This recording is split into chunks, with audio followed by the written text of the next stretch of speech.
With warm spring temperatures finally descending on eastern Ontario, the Ontario Performance Rally Championship arrived in Lanark County for the first of the season's 5 gravel rounds, the Lanark Highlands Forest Rally.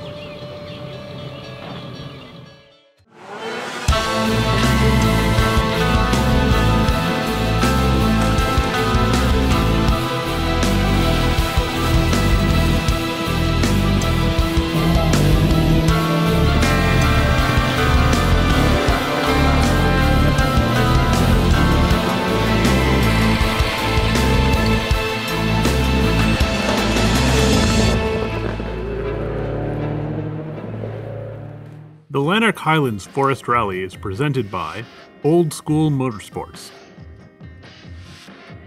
Following his victory at the Shannonville Stages Rally, Peter Thompson entered the 2014 standings tied for second with Alex Ouellet, the pair sitting just 5 points behind leader Warren Haywood. Mark McDonald and Nick Matthew rounded out the top 5 with their own dead heat for the 4th position. One of the youngest events in the championship, Lanark has quickly become a favorite among the competitors for its tricky combination of fast open sections with tight and technical areas. Canadian Grandmaster driver Sylvain Vincent was looking to repeat his 2013 domination of the event, in which he won all 6 stages. A 12-kilometer road that is superb to drive. You have to get focused all the 12 kilometers. You cannot think about anything else. You don't have the time to check the gauges. It's so fast and the pace notes are very fast. For me, it's really special and it's great. First on the road were Martin Donnelly and Angela Costner. The Can-Jam Motorsports team were hoping to get their season back on track after an unfortunate collision forced them to retire from the previous round.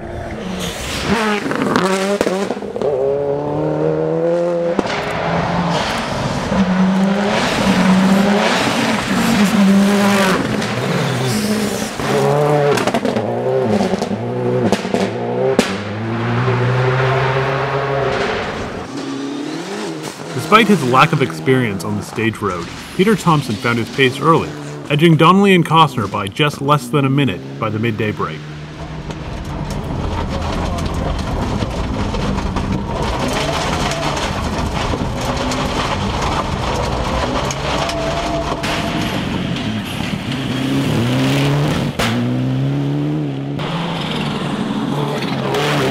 But even Thompson's impressive speed wasn't enough to catch Vincent. He and his co-driver Dominic Sear held the lead by nearly 30 seconds at the halfway mark.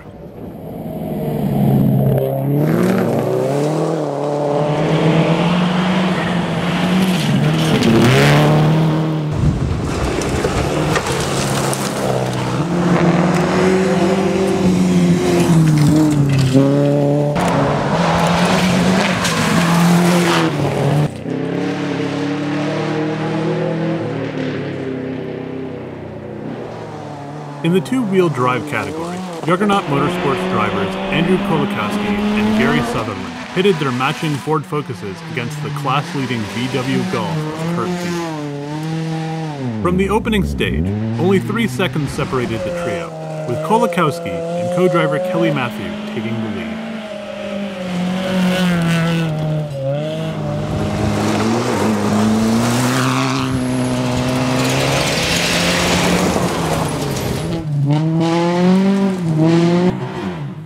After a short service break to re-evaluate their tire choices, teams returned to the stages for the final meet.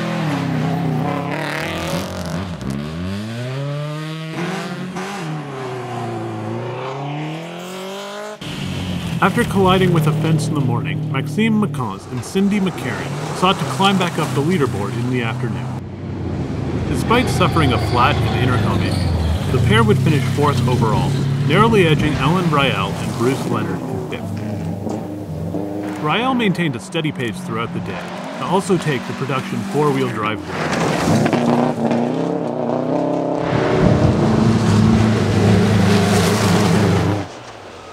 In their first ever rally, Matthew and Andrew Ballinger won the DMAC Power Stage as the most improved team of the event.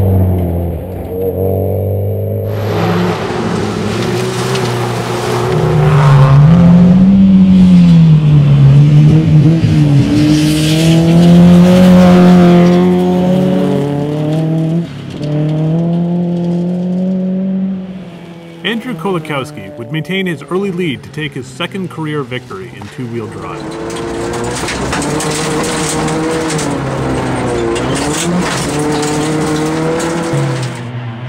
Teammate Gary Sutherland and co-driver Yevgeny Gospodinov would narrowly miss the second step on the podium, finishing just 5 seconds behind Kurt Thiel and Philip Barr.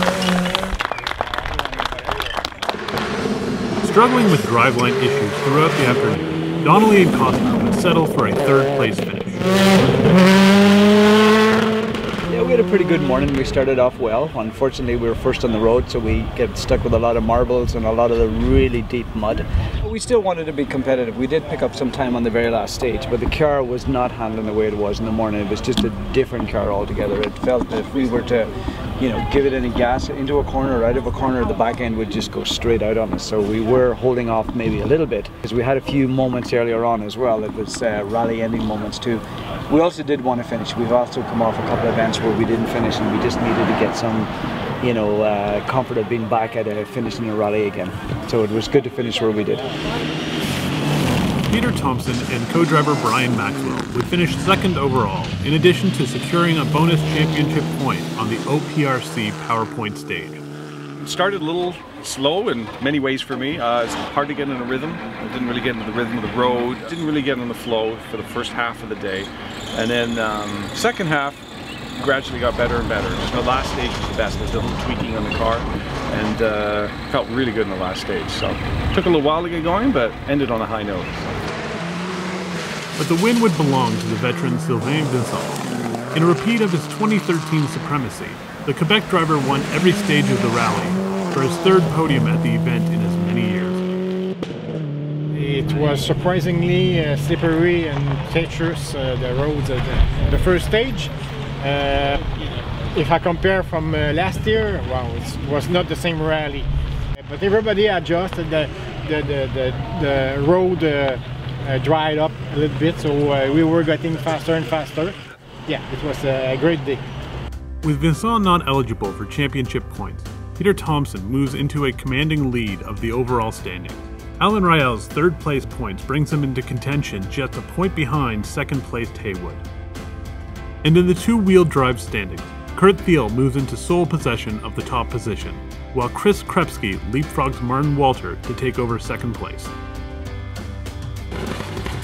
After a 2-month break, the series will return to action in mid-July on some of the championship's harshest conditions at the Black Bear Round. The nearly 150 kilometers competitive stages make up part of the season-ending Rally of the Tall Pine and include huge jumps, deep ruts, water crossings, and the highest top speeds of the championship.